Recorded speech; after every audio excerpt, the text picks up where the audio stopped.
Jedan lijep i srdačan pozdrav narode i narodnosti svima koji pratite YouTube kanal Riječ po riječ. Nalazimo se na planini Ozren 21.6.2025. godine subota. Idemo u berbu ljekovite trave i ive i to nam je primarni cilj, a usput ćemo da oberemo sve što je ljekovito i što je jestivo, naravno koliko bude i gljiva. 8 je sati i 30 minuta, trebalo mi neki sat vremena iz dobu istoka da dođemo na ovu nepoznatu lokaciju na Ozrenu. Pronalazimo prvi primjerke trave ive koja je izuzetno ljekovita. U nastavku nešto ćemo malo pričati o ljekovitosti trave ive, kad se bere, kako se priprema čaj i šta sve liječi.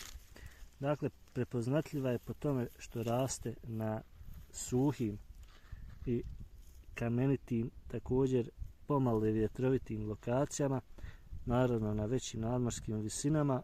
Odmah da vam kažem, presaditi se može u svoje dvorište s tim da napravite imitaciju njenog prirodnog okoliša, strukture zemljišta i tako dalje. S obzirom da godina nije toliko rodna i kišna, malo manje cvata, međutim ne fali ga.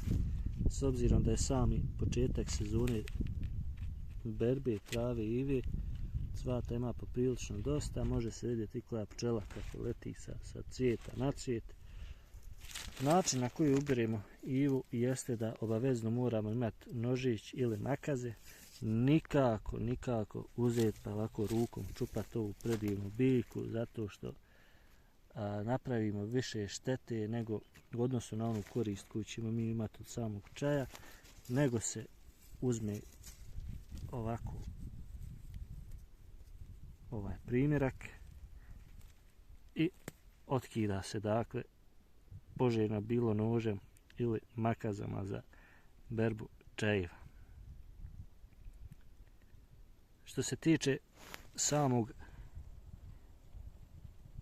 iskorištenja ove biljke za čaj, koristiti se može apsolutno sve, počevši od korijena, listova, stabljike i cvata. Sve je ljekovito. Trava iva je gorkog ukusa, ali moram da kažem da je prijatnog gorkog ukusa i možemo reći da je prstohvat, dakle ovoliko otprilike dovoljno za pravljenje jednog čaja koji je preporučena dnevna doza otprilike.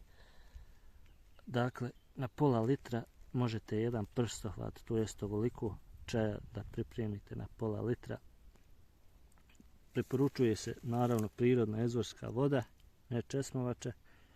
Zasladiti se može šećerom, može ili bilo da to bude naravno med, totalno se zasladiti može, niti bilo koja druga supstanca, ali biljka može da promijeni tu prijatnu gorčinu njenog čaja, što je jako interesantno. Svakako ne treba zaboraviti onu narodnu izreku koja kaže da trava iva i od mrtva pravi živa. Ova mala gorka biljka s naših planina svakako da zaslužuje pažnju svake domaće apoteke, dakle da imamo u nekoj svojoj domaćoj apoteci, jer njena glavna ljekovita svojstva su svakako da pospješuje probavu i disanje, ima antibakterijsko djelovanje, također antioksidans, protiv upala, smanjuje bol i crvenilo.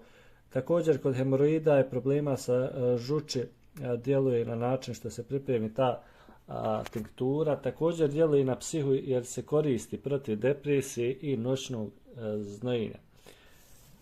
Recept ćemo staviti u opisu kako se koristi.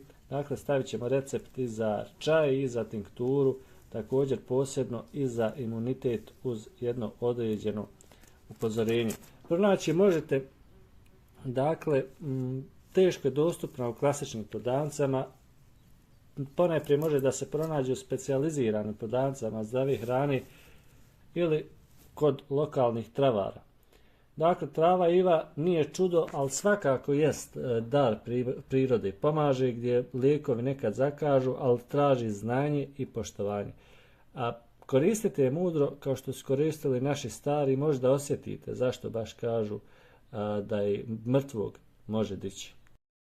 Također je važno napomenuti da je Iva vrlo slična s najčešćom svojom komšinicom, takozvanom biljkom nježnom pjeskaricom koja raste u istim uslovima, a Iva je za razliku od nje prepoznatljiva po malim grmićima s bledo žućkastim cvjetićima na vrhovima tih svojih grančica. A njene stabiljke su pretežno uzdignute i djelomično su drvenaste prilikom dodira. Raste kao višegodišnji gusti grm isključivo na kamenitom tlu, dakle naći ćete i na suhim, toplim i krševitim mjestima na visinama od oko 800 metara nadmorske visine i više, uglavnom pretežno na južnim obroncima. Ukratko, dakle, raste najviše na toplim obroncima brda i planina. Mnogo toga bi se moglo reći o ovoj skromnoj, a ipak snažnoj biljci travi Ivi. Ali ono što knjige i članci ne mogu prenijeti jeste osjećaj. Onaj miris planinskog zraka dok je berete i onaj prvi gutljaj toplog čaja koji ne liječi samo tijelo nego i srce. E pa, neka vam upravo taj osjećaj kaže sve što riječi ne mogu.